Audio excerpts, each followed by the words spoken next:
Hello guys, welcome back to the channel, welcome to the channel. My name is Marty and today I wanted to give you my review of 28 Years Later. By the way, I'm just going to say I'm going to try and give you this as like a non-spoilery review. I might give you spoilers towards the end, things that I really want to talk about with this film.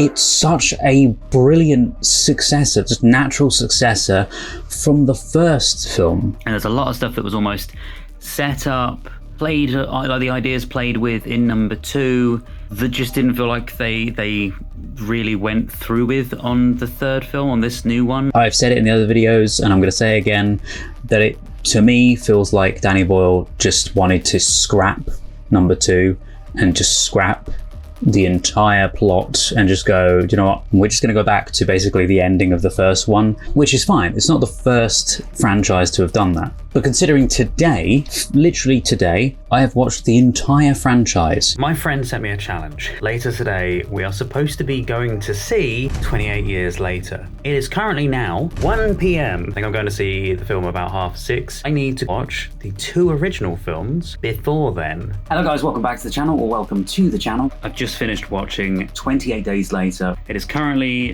3:40. I just finished watching 28 Weeks Later. and it's now 5:40. I'm now going to go and see the third film. And then immediately went to the cinema. It was literally a marathon of films. And I genuinely really like this third film. In my eyes, this is nowhere near the level of brilliance that the first film had. It's such a good story. And it goes back to the family orientation from the first one. You know how number 1 felt very much like about the characters and about humanity and the survival that humanity had throughout the viral infection to how they are now, and playing on the emotion of each character and each person. And it feels very much like it took human emotion and made it mean something. Whereas I feel like in 2, we did get the human side of things, and we got the family side of things, you know, with the mother and the father and then the kids, and but it just didn't feel the same. I think it was because it was surrounded by so much stuff that just didn't mean a thing, and a lot of just over the top camera work and just too much of everything. It was like they tried to cram so much into that second film, whereas in number 1 it worked really well with it being more bare bones, not bare bones, but it was more allowing you to kind of sit in the feeling and know what was happening 1 second to the next and to feel an emotion. Whereas in 2, it kind of was like, okay, cool, have you felt that emotion yet? Okay, bam, bam, bam, bam, bam, let's give you like 50 other things straight off the back of that. I think you had a few times to think in that, but not as much. This film, however, let you sit and feel something again. This is a superb follow-up film. And again, I think the reason why I'm thinking it kind of rewrites 2 is because Danny Boyle made this one. Danny Boyle did the first one. Danny Boyle did not do the middle one. He did not do 2. That's why I kind of feel like it's him going, I need to come back to this franchise because I need to do what I wanted to do and bring it back to the state that I would like it to be in. Hence why he's doing this, and I believe he's doing the other ones that are coming out, because I think there's another one coming out in January, February time, something like that. There are so many tonally different things in this 2 in 2, because 2 just feels like an action film that they decided to, or like an action horror film they decided to overproduce and add in some family elements into it, which they work, don't get me wrong, and it was fairly good for that stuff, but a lot of it to me was a bit much. And you'll see that because I've already done a reaction to both of those today, so that's what I mean by I've been working all day on this franchise. This film, I feel, does try to give you that emotion that the humans are the worst people, and I feel like that's the main plot from number 1 to this one again. It just has the same thing. There's so many points of this film that they hit me like a brick. So Jodie Comer plays in this. She does play the mother in this. You've got Aaron Taylor-Johnson, who plays the father in this, but the person who plays the boy is phenomenal. The boy's name is Alfie Williams. He plays Spike. And what I will say is I believe it's the executive producer. Let me just check this. I believe the executive producer to this film is Cillian Murphy, which I did not know going into this until I saw the credits. Yeah, that's it. Executive producer Cillian Murphy. Now, whether or not this means this or not, I don't know, but with some films, what they do is they will pay an actor, sort of someone linked with the franchise, to kind of get tips and thoughts on something, even if they don't necessarily have any kind of input on the film. They will give them an executive producer role, sometimes because they've given some money up front for helping to budget the film. I highly doubt that's why, but maybe it was. Or maybe he gave his thoughts to Danny Boyle, or to whoever, maybe Alex Garland. But either way, he was an executive producer on this. And speaking of Cillian Murphy, there was a lot of talk about one specific zombie in this, one specific infected person, who a lot of people were saying, and I saw this before I went to see the film because I was looking out for the moment, a lot of people were saying that apparently it looks like Cillian Murphy's character from number 1. Turns out it isn't supposed to be him. It was just a pure coincidence that it kind of looks a lot like him, and it would have been great with a character cameo of his character, but as an infected now, all these years later. But no, it's not supposed to be him. It's not his character turned zombie or anything. It's not actually him playing the character or anything. It's nothing to do with him, and it just kind of resembles him.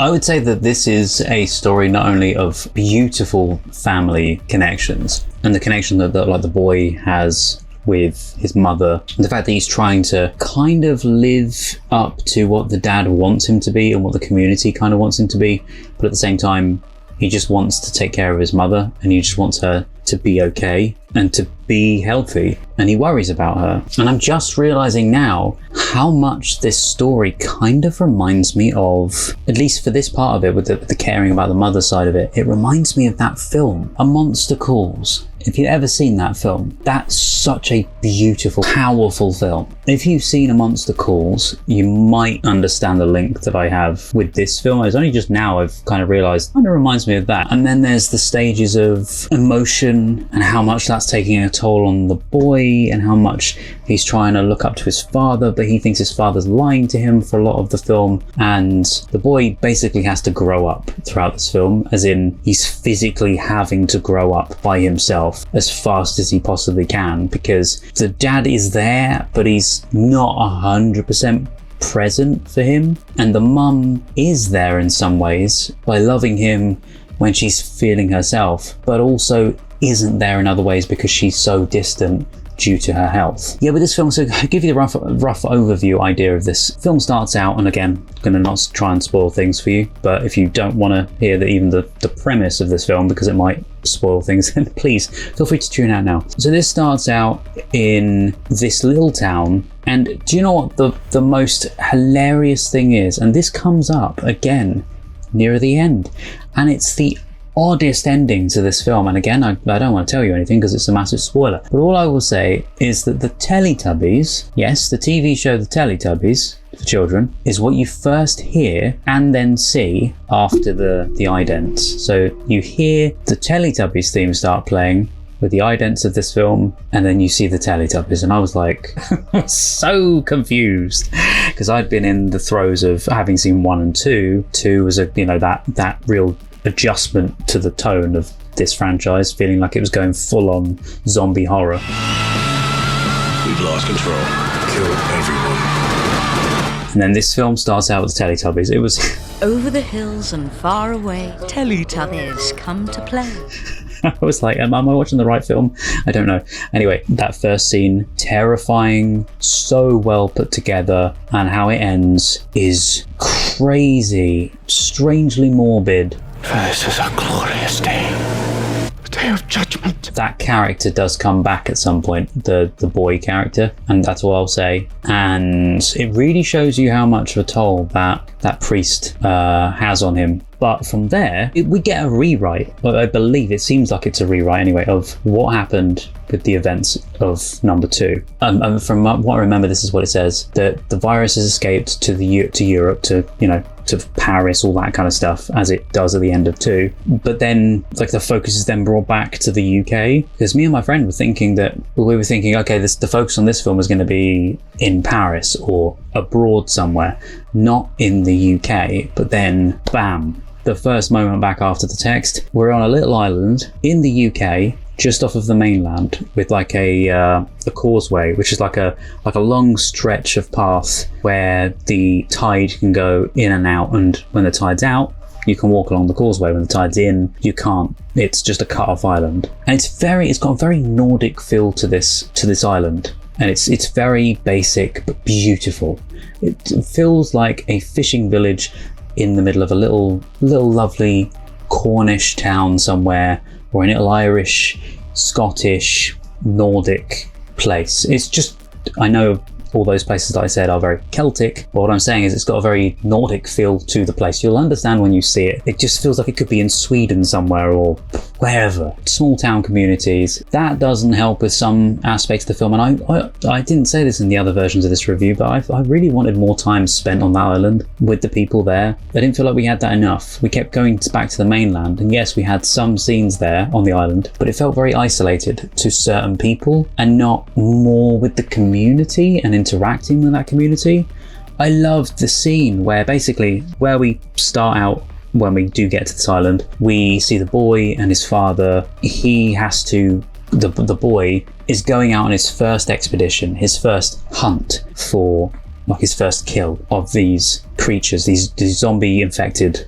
Funny enough, the creatures in this do remind me a lot of almost the bloaters from The Last of Us, at least the ones that he has to go and kill immediately. And he's going out on this trip thing, and he's supposed to be like 15 years old, but he's 14, 15, but the father's saying no, he's ready now. You know, I feel he's a bit young. He's ready, Chen. If you go off of the island, no one will come and find you. You have to make your way back, or we never come after you and you are gone forever. Once you walk onto that mainland, there's no rescues. He's like, okay, no worries. They go off anyway. That whole scene, this whole first half of the film, I loved it. And then we go back from there, we go back, and he's got this party thing going on. I can't tell you what happens at this party thing, but all I'll say is he thinks his dad's lying to him, and he says to the grandfather, I believe it is, like, I just don't believe him. I think he's hiding stuff from me. We see that the mum is really ill, and we see this great editing technique that happens. I don't know how they did it, but I believe it's probably multiple takes that they've done, and then they'll have like the camera one side and they have the camera the other side, presumably from different takes. Could have even been the same take and two different cameras filming the same thing, and then somehow they stitch that together to have like a quick the camera spins over. I was going to say maybe it's done in the same way The Matrix was done, where it was a rig set up with a load of cameras, like camera one side, camera the other side, and a load of things taking photos in the middle of it. And we used them for these arrays that you've seen the pictures of. And that was for very particular reasons, impact of certain visceral moments in the film. What it does is it kind of like normally you're watching a screen and it's like a two-dimensional image, which they always are, no matter how you caught up in the story you are. And then I like to jump inside it if I can. Right. So you push inside it for a moment, and then you get thrown back out again. Where time freezes and the camera moves, but it's so sudden and quick. If you blinked, you would miss it. It only happens a couple of times throughout the film, but when it does, it works. Superbly shot. It just looks beautiful, and they allow you time to breathe, which is something that films don't do enough of these days. Nowadays it's just bam, bam, bam, let's get the action, let's shove it down their throats, and if they don't like it, then they can think about the film afterwards. But we need to shove all that action down people's throats, because that's what people want these days. They need to have, all their attention taken care of. But this doesn't do that. This does similar to what number one does, where it lets you breathe, it lets you think about an emotional situation, and I love that. That's what films should do, because the whole point, and this is one of the reasons I loved The Last of Us game, for instance, is because it allows you to breathe in the moment. And that's what I really love about this film. Apparently, this film, partly or entirely, was apparently filmed on iPhone 15s. I never even noticed. There's even behind the scenes shots of, it's not just an iPhone, like holding an iPhone, it's an iPhone with a rig and with like lenses and everything. It's just the iPhone is what's capturing the footage, if that makes sense.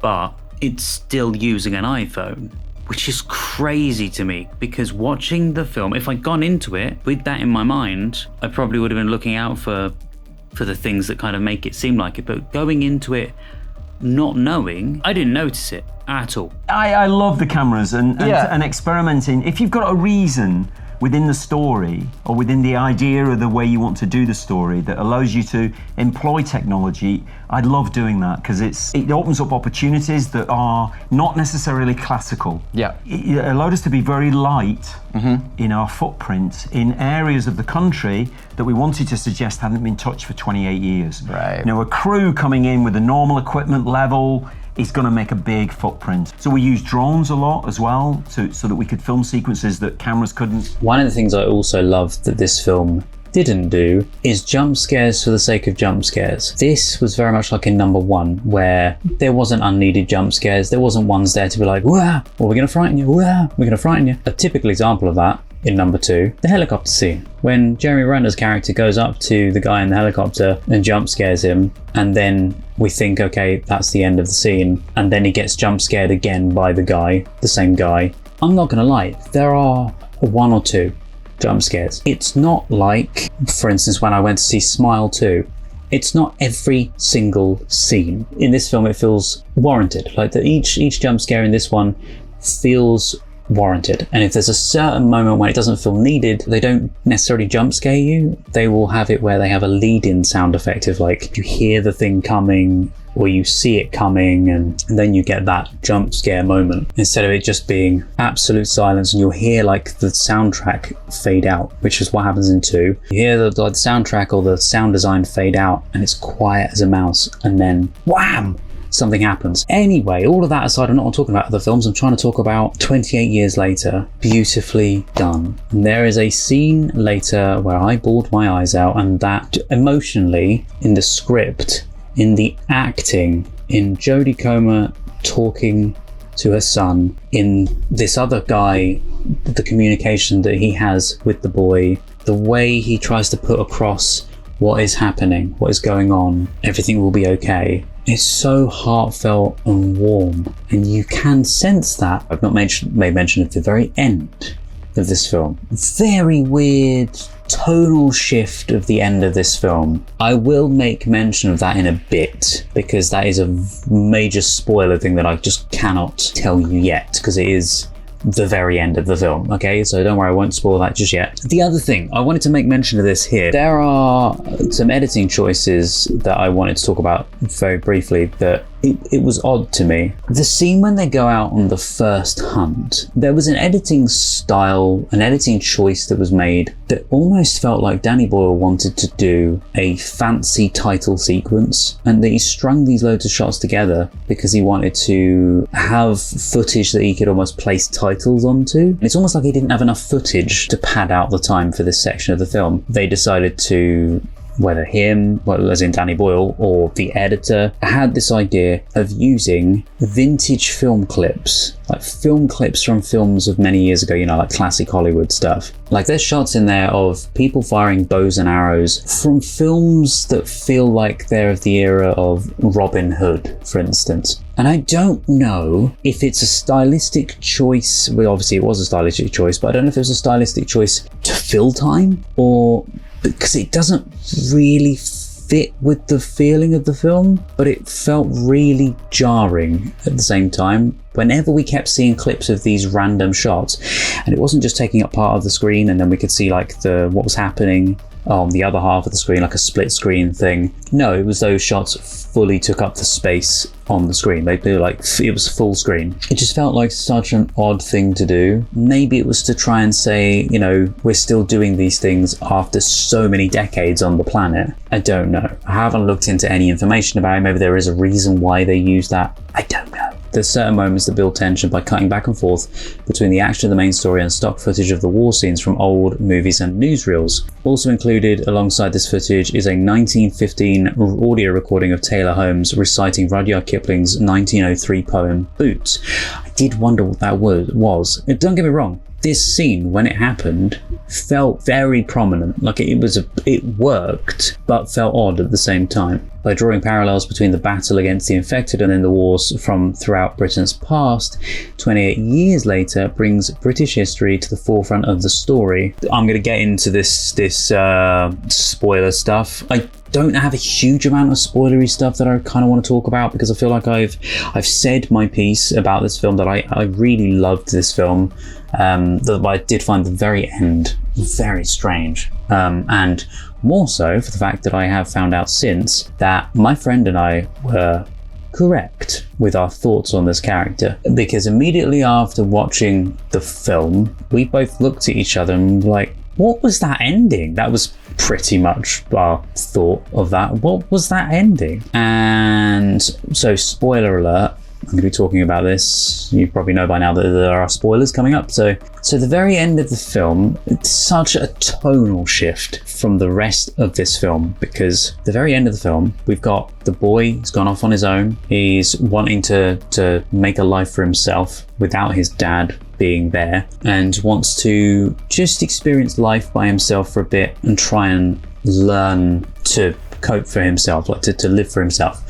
Anyway, as the boy is doing his thing, we see this infected in the background. He then grabs bow and arrow, shoots it. We then see another couple of infected pop around the corner.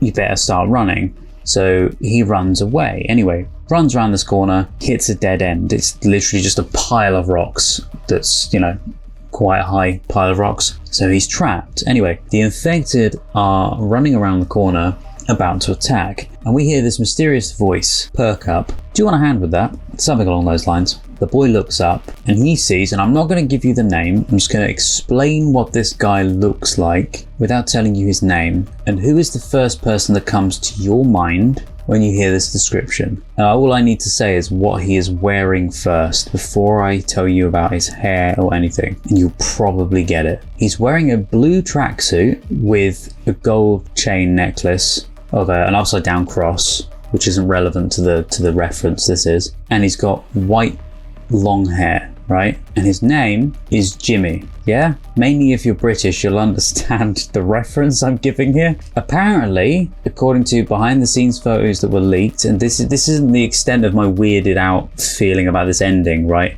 Apparently, according to when these photos were leaked or they were put out there of, on the set, there was a lot of complaining or backlash at these on-set photos because of not only this guy Jimmy portraying what looks to be a character of Jimmy Savile on the set in this film, named Jimmy Crystal, I think it is, in the credits. So that's what I've looked up and found. But also, in my mind, if you've ever seen something like Shrek, okay, there's such a weird reference to go for in this specific moment as well, but in Shrek, it's kind of a reference to other things with Robin Hood. But when Robin Hood appears, you get him go, "Oh, merry men," like that, and then the merry men appear, all bounding in, don't they? From what I remember. Oh, merry men! In this, he says, "Would you like a hand?" The guy's like, "Oh, yes, please." Like the kid's like, "Oh, yes, please." And he basically calls to his men. He doesn't say it like that, but we then get the most surreal, random thing. I was talking about the Teletubbies at the beginning, right? We hear the Teletubbies theme again in the middle of this scene, right? That is partially remixed and cut up, and there's like a rock bit in there or something. It's such a random thing. And all of this is put to them twirling and whooping and hollering and flipping off from, in my mind they are, but they're twirling and flipping off of these rocks like Power Rangers, right? Flipping and twirling off of these rocks and landing, because they look like they're doing gymnastics, landing on the floor, killing these infected. The whole thing looks like Teletubby Power Rangers. It just is so crazy and weird and random. 1, 2, 3, 4.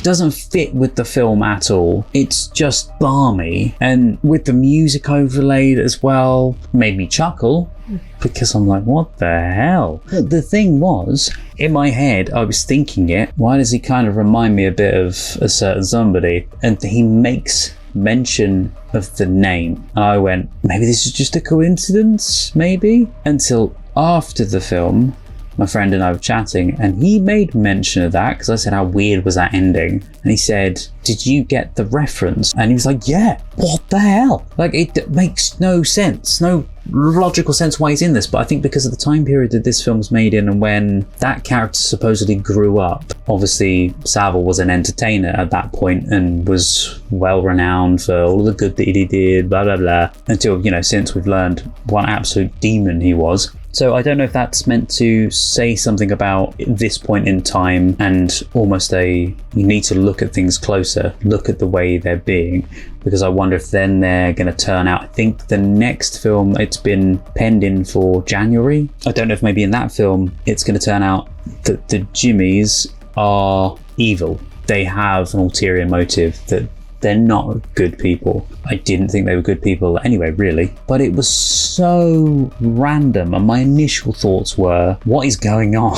If you would like to check out the uncut reactions to 28 Days Later and 28 Weeks Later, those will be available over on the Patreon page or as a YouTube member. But those will be coming out at some point, maybe even around Halloween time I'll put them out. I don't know. But anyway, this is my review for 28 Years Later. Hope you've really enjoyed this, and hopefully you'd love to join me sometime soon for some reaction or review things. Thanks so much for watching, guys. Feel free to like and subscribe to hear more about the future videos, and don't forget to like the video as well. It lets people know that you love the video, both me and YouTube. It allows us to know if you do like this. Yeah. Anyway, guys, thanks so much for watching. Take care, stay safe. I hope you have an amazing day, and hopefully I get to see you guys next time. Bye-bye.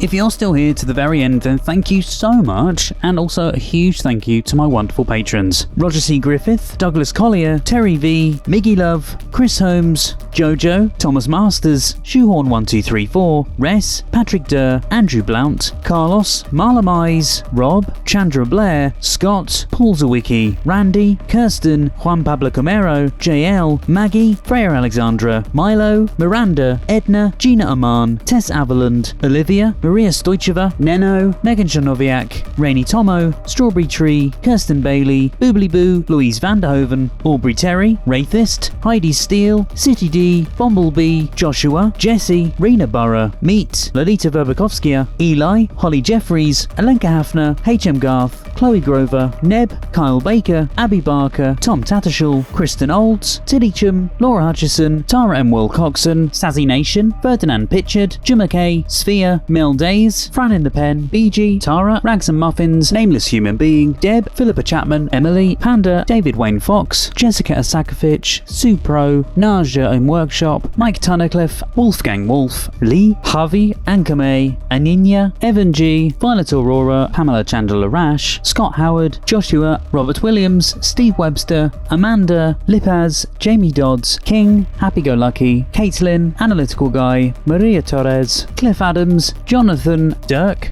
Annie Bonds, Crystal Appleby, Scorpius, Monica Murphy, Sebastian St-Ange, Varga, Leslie McKittrick, Nick Stark, Number 1 Carez, Jen, Biff McKeldin, Birgit, Stephanie Collins, Emily, Ken Duncan, Max, Helena Klitsch, Amy Quattlebaum, Ry Levi, Wayne DeFries, JJ, Mikhail Augustine Reed, Malcolm Hope, Lee Hallam, Bill Waite, Charlie Elkin, Mika Least, Jeffrey Welton, Alida Scope, George, Ingrid, Stephanie Sexton, Jude, Bera, Rubinio GD, Catherine Ellis, Vincent Pare, Sammy Fan, Eric Jansen, David K, Stephen, Edcat, MB8, Border Collie Lover 223, Caitlin, Juiced, The Gallifreyan Rebel, James, Johnny115, Tim, and Paul Hess. If you'd like to see more videos, there's some more on the screen right now. Thank you so much for watching, guys, and see you next time.